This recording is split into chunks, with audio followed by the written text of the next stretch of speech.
This thing that we call haunting phenomena, apparently you've experienced it in the Entity case in 1974. It's become a movie. It's been a book by Frank A. Felitta. And now the San Pedro case, which is supposedly all kinds of phenomena occurred, including the hanging of an investigator in that case in San Pedro. Yet there is one common denominator out of all of this, and that seems to be the lights. Could you comment about that? What is the significance of these lights in dealing with haunting phenomena? All of these cases, the lights are a predictable feature. I don't know. All the lights seem to have a will of their own. They seem to be a little ball of energy, and in some cases, a very emotional energy source. We've saw these little energy fields, if you will, being quite responsive to insults or flattery or nudgings of one kind or another. They were virtually alive. I don't know. The lights that show up so much in our haunting studies, I've not been able to decide whether this is an attempt at communication between two different energy levels, ours and theirs, or whether this is a reaction, a pleading, as if you will, not to intrude. Some of these light sources appear to be very emotional and responsive to us. I've watched them get, in the case of the entity, where this energy field, where insults were thrown at this source, the bouncing lights, and there were several of them, became very erratic and excitable and almost irrational, if a light can become irrational. At other times, it appeared to be an attempt at a communication between two levels. I have to do the lights have an intelligence. You can't spend time in a haunting and not feel as though there is an energy field and an intelligent source of some type. We're not just dealing with bouncing reflections from some inanimate object. This is obviously some kind of live, pulsating energy field or life source that we don't understand. Do you feel that the lights that were captured on videotape during the San Pedro case represent possibly an enigma here, a mystery? In the San Pedro case, the lights, my impression as I saw those lights streaking across the film or playing with the gate that opened and closed, or in the case of Jeff's hanging attempt, I got the feeling the lights were not particularly interested in staying in our energy field. It almost looked as though we were some kind of an intrusion and they were getting on with their existence. There was no, I didn't see any evidence of an attempted interplay between us and them. It was almost like you walked up and kicked a hornet's nest and they buzzed around. Dick, I guess this is speculation, but you've seen this kind of thing before.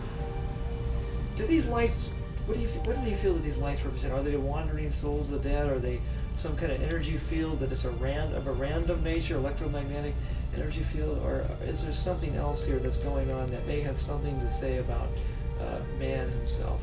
The question comes up after having seen so many of the unusual things that's happened.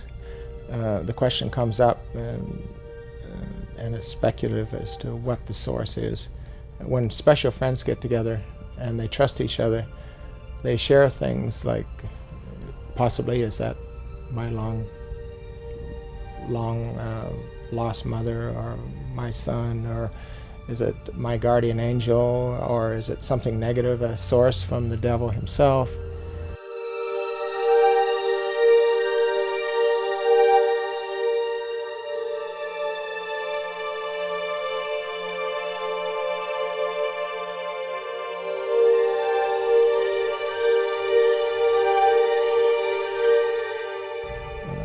My personal feeling is that we all have a little good and a little bad out there in this field. We have perhaps the energy fields of some of our loved ones.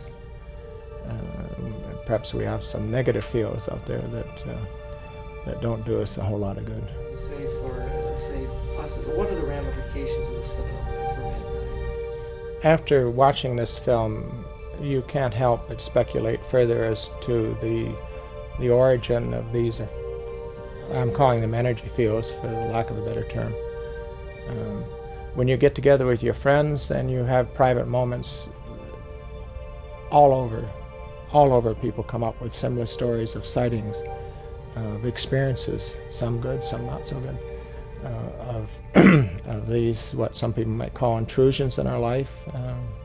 Some of us welcome them, some of us fear them, but we all seem to have them.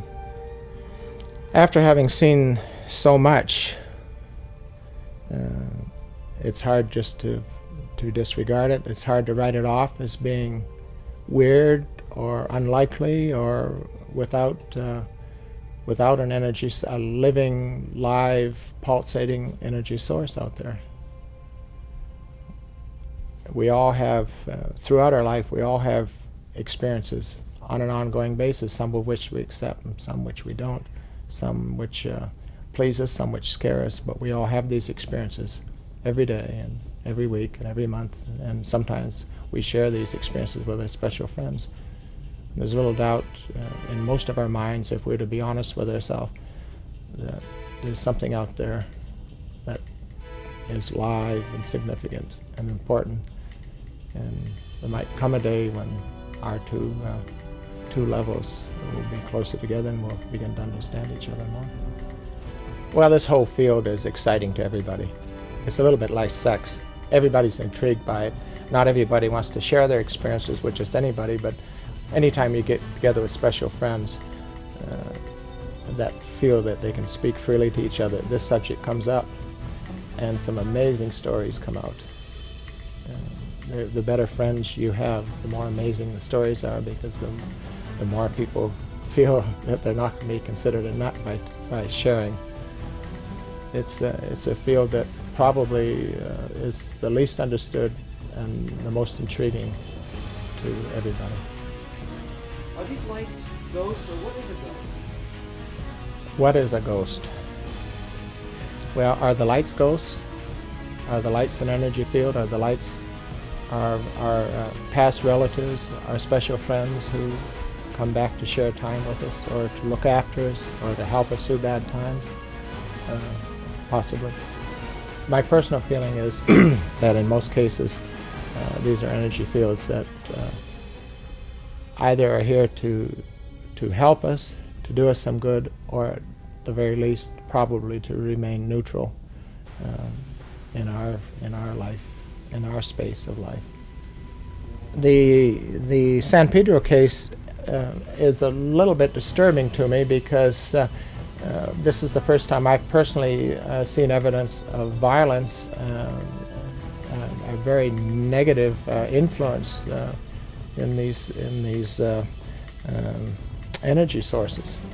In the past, I've always found them to be comforting or supporting, or at the very least, neutral in my environment. This in the San Pedro case, the attempted hanging and the general negative and violent feelings is startling, and it tends to make you take another look at the whole concept. Is it possible that a ghost could hang a person? And if so, how would that be? What reason? We don't. Whether or not a ghost could physically hang a person is debatable. A ghost, however, could certainly influence your feelings and your mood and your existence to the point where you may support it to this extent. In the films that we studied from the Weldon House, we saw several instances of what we've been calling bullets of light that seemed to shoot throughout the scene at various angles, and it seemed to be under some kind of intelligent direction. shooting straight lines, making abrupt, sharp turns, not unlike some of the stories we've heard referred to with some flying saucers. These things shot at high speeds and made sharp turns, and then suddenly, at will, went off in a direction and out of the picture. As one looks back on the lights, and the lights seem to be the most prominent thing that we all see when we study the tapes and films and the work of the many people in the field today. One thing that comes to mind that we can all be sure of, that these are not casual visions. These are probably under the influence of intelligent influence, probably on another plane, and if we live long enough, all of us one day, I think, will become believers. Having seen the work of a lot of sources, and having myself spent 40 some odd years in still and video work, I can't see a source other than for these strange happenings, other than the fact that it has to be another level of energy, another level of life, another level of influence. Is this something supernatural, Dick? Well, I have to tell you, I've been filming stills and video for many years now, video as long as it's been in existence, and 40 some odd years in stills. And what I've seen tonight has to change my impression of what I've had in the past of the spiritual world. I've seen a lot of stuff tonight that in no way appears to have been altered or manipulated or created, but the results of lots of hours of documentation. And I'm going to have a different feel for that world after tonight. What I've seen tonight are exceptional videos and stills, things that I haven't seen before, things that I haven't come in contact with even over the some 40 odd years that I've been in the field. I can't help but feel that we may be on the verge of some new insight into an area that intrigues everybody.